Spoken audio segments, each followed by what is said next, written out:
Ladies and gentlemen, what is going on? Welcome to episode 5 of the podcast, and what a week it has been for Pittsburgh sports. As always, the Steelers won 17-10 over the Patriots, snapping a 7-year losing streak at Heinz Field to the Evil Empire, and we looked magnificent despite a couple of interceptions for Big Ben Roethlisberger.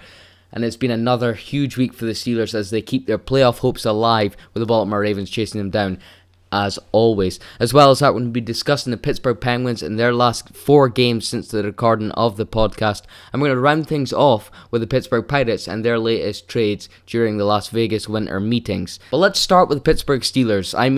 I can't get my head around it. We went ahead with the early touchdown to Vance McDonald, and it felt like we were on a 50 burger. But as always, we had massive blown coverage. I'm not sure who was to be blamed for it. A lot of people are putting it on Artie Burns, but he went with his man, but it was a crossing route. He probably should have taken Chris Hogan. Nevertheless, he was open for a 50-yard touchdown, and he took it to the end zone as he danced his way in front of the Steeler fans. It didn't break us, however, because AB84, the best wide receiver in the league, he caught his touchdown pass to give us a 14-7 lead.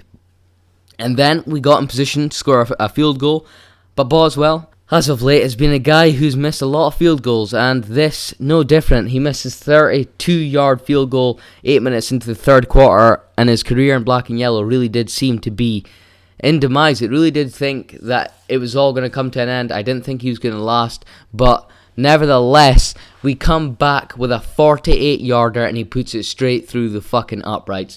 Unbelievably, Chris Boswell saves his career in Pittsburgh, and who would have thought that he gave us the vital 3 points to take the lead with Tom Brady getting the ball back with 2 minutes to go, the 2-minute drill. That's basically his staple, and defensively we still shut him down. I can't wrap my head around how good we were. We played absolute fantastic football. Now, let's just get into the stats of things. On offense, Ben Roethlisberger completed 22 of 34 passes for 235 yards and 2 touchdowns. And at times, he looked like the best quarterback in the world. He always does this. He looks amazing a lot of the time. And then he'll throw 2 interceptions like he did. And it was to Harmon twice. Harmon also intercepted us last season with a Jesse James controversial touchdown catch. But as well as that, we had Jalen Samuels finally making our running game work. Obviously, we've had James Conner out injured, and last week was a horrendous showing of rushing from our backs. But Jalen Samuels had 19 carries in the game for 142 yards, averaging 7.5 yards per carry. And we really did make the most of that Patriots defense, which I said last week just aren't that good this year. They couldn't stop the run, they couldn't stop the sweep motions, they couldn't stop anything really. James Washington was our leading receiver on the day in his best performance, and maybe Ben Roethlisberger's challenging of him in the media really did come to light in this game, as he had 3 receptions for 65 yards, averaging 12.2 yards per catch, and Antonio Brown of course had 4 receptions for 49 yards and a touchdown. The Steelers' offensive line did really well to limit them to just 2 sacks, as well as the run blocking was absolutely fantastic all night. David DeCastro stuck out among all of the offensive line as always, as he's just really one of the best guards in the league and has been for such a long time. And defensively is where everything takes over. It's where I absolutely fall in love with this team, because we've been a team that's been touted as one of the worst defenses in the league for a while, a team that gives up far too many points, a team and a unit that's not really together, with Keith Butler's job on the line, especially in this game, and Joe Hayden came up massive. 12 tackles in the game, 8 solo. He had 1 interception, which basically killed the momentum for the Patriots altogether. Tom Brady trying to throw it out of bounds. He never even saw Joe Hayden coming. He came up with a huge pick, which led us to our field goal. And then it was also key of Mike Hilton to come in with his 7 tackles after the Artie Burns experiment was done after pretty much 2 minutes of defense for him. I think it was his fault on the crossing routes, and it's another bust in the draft for us of a corner, and it just goes to show that we really can't select corners. As well as that, TJ Watt had our only sack in the game, as he posted 3 tackles as well. He created constant pressure for Tom Brady, and defensively we looked absolutely immaculate. If we can keep this up against the Saints, we are going to be a really, really tough team to beat. And I just don't think that there's many teams that can match us offensively. As long as Ben Roethlisberger can keep that ball in his hands and not overthrow it, not force throws downfield, because the 2 interceptions to Harmon, they were overthrows. They were throws that didn't need to be made, and it basically gives us away the game. We need to play conservative. We need to make sure we keep the ball and not force the ball downfield. And when we do that, we excel.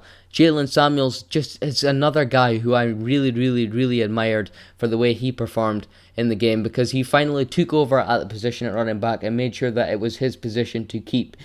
Because, this might even cause a bit of controversy, but James Conner is going to have to really play for his place, because Jalen Samuels really did look great out there. A final little note on Chris Boswell.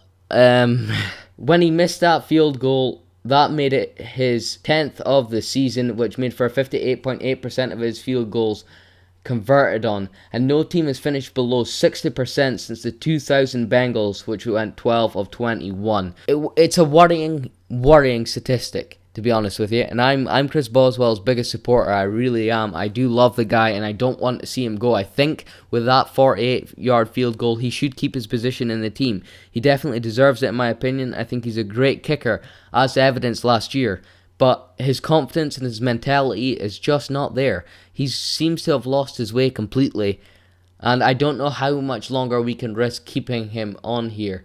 I'm not sure if the guy Destroying on YouTube, you might have heard of him, he might be trying out to be the Pittsburgh Steelers' next kicker. I'm not sure if he's good enough, but I have watched his YouTube videos and I do like his content. I know that's not going to help you on a football field, but he does seem to have a lot of confidence, and that might be the guy to go for. But for me, we keep Boswell for another week, let him prove himself, let him work his way back onto the team. But I would say this time, again, as he did last week, bring in some competition, get him to work hard, get him to feel that his pressure and his job are on the line, because eventually something's got to give. He'll either survive and he'll make sure that he has a career in Pittsburgh for much longer and be able to sustain his contract, or things might go downhill, but I'm sure he can bring it back, especially after a massive kick to win us the game, even though he didn't seem that confident even after the kick went through. That said, Mike Tomlin addressed the media and voiced his confidence in Chris Boswell, as he is going to continue to be our kicker for the remainder of the season. Here's what he had to say. He's our kicker from start to finish, and I like the way he came back and banged that next opportunity. And that is what this thing is about, Tomlin said. You're going to be tested. We are going to be tested. Sometimes you're going to fail, but you better pass enough of them. Now that little bit at the end is a little bit of a warning as well to Chris, which I like. I like the fact that he's keeping him on his toes. He's saying, you might have scored the field goal, everything might be great right now, but your job is still on the line come next week. And that is good to see that he's reinforcing the fact that things aren't always going to be that easy. Things aren't always going to be that great either for Bozzy. And I know that he's got a lot of pressure on him, and I want him to succeed more than anybody else. But we need to make sure we are consistent in terms of kicking field goals, because it's the easiest way to get points, and Ben puts us in a lot of positions to get there. I think Ben is another guy as well. You don't want to piss him off too much. You don't want to miss too many field goals, or he'll be the one that kicks you off the team, because he does have that power. But hopefully Boswell can keep things going as we continue to fight for the playoffs. The win for the Steelers elevates our record to 8-5-1, but with that in mind, we must now travel to the Mercedes-Benz Superdome to take on the winningest team in football right now, the 12-2 Saints. Now, the Saints are coming off a fairly poor performance on Monday Night Football against the Carolina Panthers, yet they still managed to pull off a 9-12 result that certifies them as the best team in football right now. And as for Drew Brees, he was unusually inaccurate as he completed a mere 23 of his 35 passes for 203 yards and failed to produce a touchdown pass, whilst also committing an interception which was converted into a touchback. Now, the Panthers did a great job of limiting Alvin Kamara. He was held to just 63 yards on 14 carries, although he did convert the only touchdown in the game. The defense was great as always for the Saints, however, with Davis Bell, Okafor and Onyemata all securing a sack. As well as that, Eli Apple was also picked off by Cam Newton in the game. With all that said, however, there are a few keys, especially on offense, that we should have a look at. Breaking down the Saints' immaculate defense will be no easy task. Let's just get that out of the way. We know that is the case. Cameron Jordan's a guy, among others in the team, that's been absolutely dominating in the trenches. So far, he's amassed 12 sacks in the season. Furthermore, he's also got 1 forced fumble, 5 pass deflections, 45 tackles combined, 17 tackles for a loss, and 18 quarterback hits, which means limiting him will be absolutely vital. That's something I do have confidence in, as our offensive line has been constantly excellent for years upon years, especially this season, as always. Another major key for the Steelers, as ever, will be success in the run game. James Conner is reportedly to be fit for the game against the Saints, and that puts us in a really strong position. As well as that, you've got Jalen Samuels, who's coming off a huge game, as I discussed earlier, against the Patriots. And if we can alternate them two in the run game, it could be something really, really special, a lot of different looks. It will be basically using the Saints' game against them. As well as that, Ben should aim to take advantage of Eli Apple. In spite of his interception last game, he's somebody I think we can really take advantage of, as he's not had a great season so far, and he's been a guy who has committed a lot of pass interferences, and he just doesn't look confident out there on the field. And it's incredibly likely that Juju Smith-Schuster will line up against Apple on Sunday, and therefore we stand a good chance at beating them in the pass game. Defensively, there are some keys as well, but there's something that we really need to get out of the way, and that's the fact that the Saints' offense are much, much, much superior to that of the Patriots. Firstly, their O-line is far superior and is incredibly good in the run game. In fact, the Saints are the second best rushing team in the league. Moreover, their ability to put up big numbers is unrelenting, evidenced by the fact that they're the second highest scoring team in the National Football League. In addition to that, the Steelers exerted what felt like massive amounts of energy to grab the win on Sunday, which may provide a hangover effect on our performance come Sunday. The Saints are also playing for the number 1 seed in the NFC, so there's also a lot on the line for them as well. However, the Steelers' playoff hopes hang in the balance once again for this game. Although the Ravens do have a tough game against the Los Angeles Chargers, I do feel that they'll edge that one out. So this is a must-win, as has been the case in recent weeks. But for that reason, I do believe that they're going to take the game to New Orleans come Sunday. Once more, smash-mouth defense must take place. Keith Butler must make sure we're aggressive, lots of blitz packages, lots of pressure at the line of scrimmage, and hopefully we can get a few sacks in the game. The most important defensive key for us will be limiting Alvin Kamara and Mark Ingram. Stuffing them at the line of scrimmage will be absolutely vital as a key to win. Not only will it isolate Drew Brees, but it takes away, in my opinion, the most effective element of the Saints' game. This may also force Brees into a mistake, which is exactly when we will be able to pounce, just like Joe Hayden last week. More importantly, we have the exact right unit to execute this plan. Javon Hargrave, our nose tackle, for example, has been phenomenal all season in stuffing the run. Also, TJ Watt has demonstrated great effectiveness in attacking the quarterback, leading the team with 11 sacks in the year. His 18 combined sacks over the first 2 seasons in the league are the most by any defensive end on the Steelers' roster ever. Over both of our defensive ends, and Stephon Tuitt and Cam Hayward, are relentlessly disruptive every single game when they're fit. Now, as an overarching statement, I'm not saying we're going to win. I'm not saying it'll be easily secured either. But I am saying there's a chance. And with the Steelers, a chance is all we need. If we can pull this off, it might just be the thing that spurs us onto a Super Bowl. I said at the start of the season that the Pittsburgh Steelers will face the Los Angeles Rams in Super Bowl 53. And I really do think this could be the opportunity to do exactly that. I think the Steelers might just take a victory from the depths of defeat and secure the AFC North if the Chargers can beat the Baltimore Ravens, of course. With both the review and preview of the games for the Pittsburgh Steelers out of the way, it's time to round up Week 15 in the NFL, and what a week it was. It came bearing gifts just at the right time with Christmas round the corner, and there was a lot of different and mixed results this weekend, with there being games on Thursday, Saturday and Sunday. So let's get to it. Without further ado, let's start with the Los Angeles Chargers, who beat the Kansas City Chiefs 29-28 in the AFC West divisional rivalry. Mike Williams' 2 touchdowns and the go-ahead 2-point conversion led the Chargers to a huge win, which ties everything up at the top of the West 11-3. Both teams neck and neck there.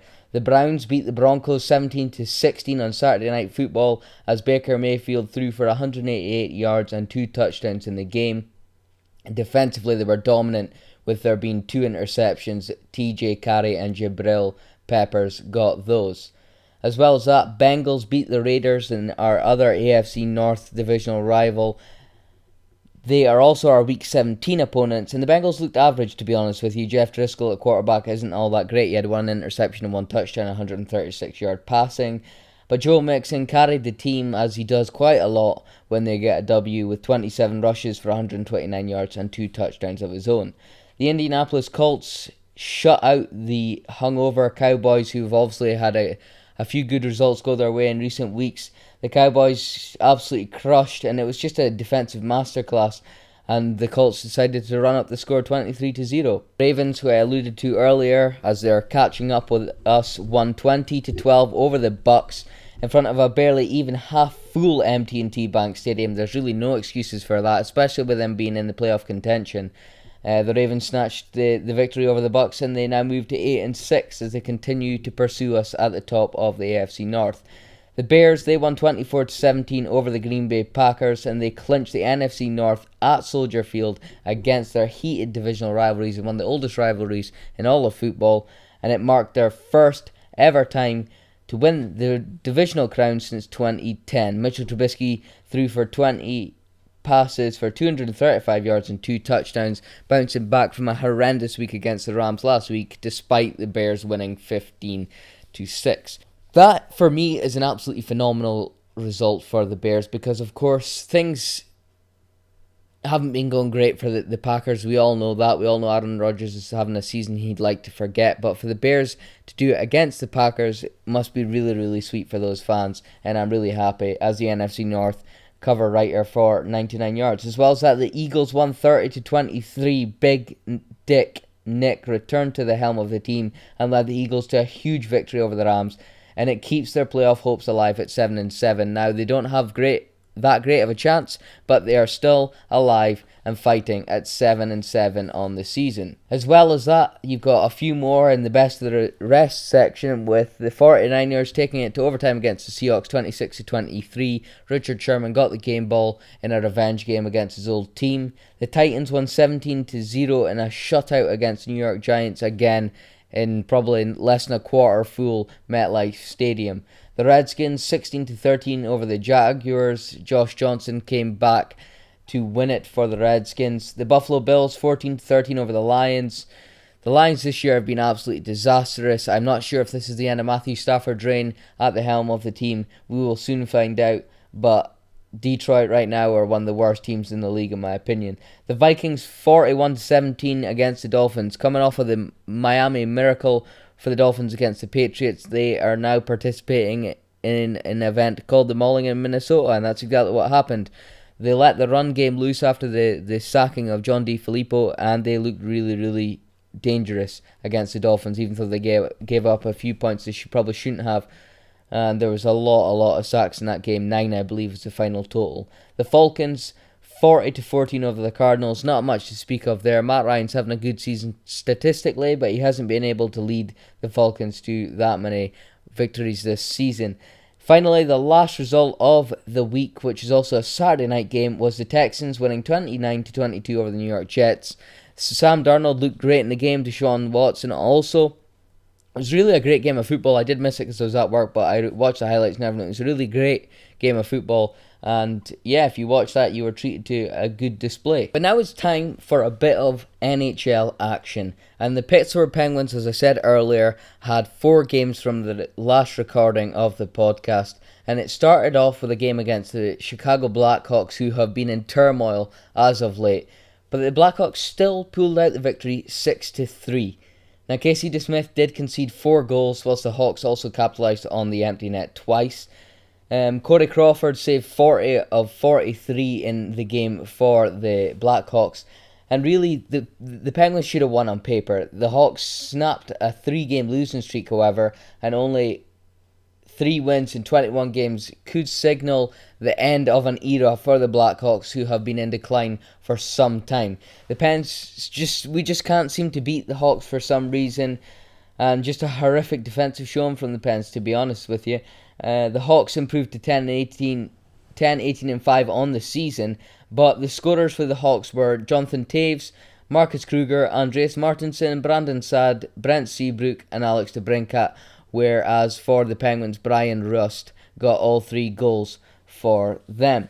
Now moving on to the next game, the Penguins beat the Boston Bruins 5-3. Phil Kessel got 1, Derek Grant got 1, Zach Aston Reese got 2 whilst also getting an assist. Jake Wentzel got 1 and Sidney Crosby got 2 assists. Chris Wagner got 1 as well as assisting for the Bruins. Brandon Carlo scored his first goal in 162 games, can you believe it? And David Krejci scored another goal for the Bruins. Casey DeSmith had an absolutely phenomenal game as he saved a career-high 48 shots. And honestly, if you haven't seen it already, if you didn't watch the game live, please go and check the highlights, because Casey DeSmith had probably the best game I've ever seen him play for the Penguins. He was absolutely unstoppable. I know he did let in 3 goals, of course, but a career-high 48 shots, absolutely unbelievable. And I think if we had Matt Murray in the goal, we probably would have lost it. Aston Reese, he was Mr. Everything, as the commentators kept on saying. He led the team in goals and hits on the night, and he appeared to be absolutely everywhere on the ice. Kessel increased his team lead in points tally to 31 on the season. He has been a very, very important player on the team, and I think the rumours of him leaving or being traded should be quashed right away. The Pens improved defensively as well from their performance against the Blackhawks. It was good to see them really take back that consistency that they haven't had for a while. And the team continued to move in the right direction, but with the incoming Kings, who have also been a bad team thus far, but the Penguins have struggled against said bad teams, what did they have to say to the matter? Well, they couldn't cope with the shots on goal, and the Penguins won in overtime 4-3. Brian Ross got 1 as well as the assist, Matt Cullen got 1, Phil Kessel got 1, and Tanner Pearson also got 1. For the Kings, Alex Iafallo scored 1 and got an assist, Jake Muzzin scored 1 and got an assist, and Matt Luff scored 1 as well. The game went to overtime, as I said, after being tied at 3 apiece. Kessel synced the Kings on the power play in overtime. Matt Murray was in net after returning to full fitness. He saved .927% of his shots, which was 38 of 41. For me, Casey DeSmith is probably the hot hand in goal at the moment, and I would trust him over Matt Murray, but I do like the idea of trying to make sure that Matt Murray does get a chance to prove himself, does get a chance to recover from what has been a pretty poor start to the season for his capabilities. But definitely for me, I would be playing Casey DeSmith at every opportunity. Final game to review is the game against the Ducks, where the Penguins lost 4-2. Hosting them at the PPG Paints Arena, the Ducks are always going to be a hard challenge, especially right now as they're one of the hottest teams in the league. A second in the Pacific Division at 19, 11 and 5. The goal scorers on the night for the Penguins were Evgeny Malkin and Brian Rust. As for the Anaheim Ducks, Ryan Getzlaf got 1 as well as an assist. Adam Henrique got a goal and an assist. Ondrej Casey got a goal, and Kiefer Sherwood also scored. The win for Anaheim really enhances their claim as the best comeback team in the NHL right now. It's not the first time they've come back from a deficit, and it certainly won't be the last, as they continue to look like a really, really great outfit this season. And also, despite falling behind in the first 2 periods, they bounced back with 4 unanswered goals to earn their 19th win of the season. And as I said just a few seconds ago, they are really, really making a case for one of the best teams in the league this year. As for the Pens, the goalie dilemma continues as Casey DeSmith got the start this time. He saved 32 of 35, a save percentage of .914%. That's roughly the same as Matt Murray's performance yesterday. The defeat for the Penguins signals their 6th loss of the season as they fall to 4th in the Metropolitan Division. They'll look to bounce back against the remaining Stanley Cup champs, the Capitals, on Thursday, which will be a really, really tough fixture. Then on Friday, same again with the Minnesota Wild. Never going to be an easy result against those guys. And then the hockey week for the next podcast will conclude with a trip to Carolina to face the Hurricanes, who are doing not too bad at the moment and are just 1 victory behind the Penguins in 5th. It will be a huge game in deciding who is going to make momentum to get into the top spot in the Metropolitan Division. As I alluded to earlier though, we've also got some discussion in the baseball world. The Pittsburgh Pirates trade rumours were elevated this week, as there have been many trades, what with there being the Las Vegas winter meetings occurring as well. The first trade of notoriety to speak of is Ivan Nova. This is former 5th rotational pitcher. He was traded to the Chicago Whitehawks, and it is likely that the spot on the roster will be replenished by 8-year veteran Jordan Lyles, who could be our next 5th rotational pitcher. It's been reported that Lyles will sign for $2 million upon approval of his physical examination, which of course will probably go through no problem at all.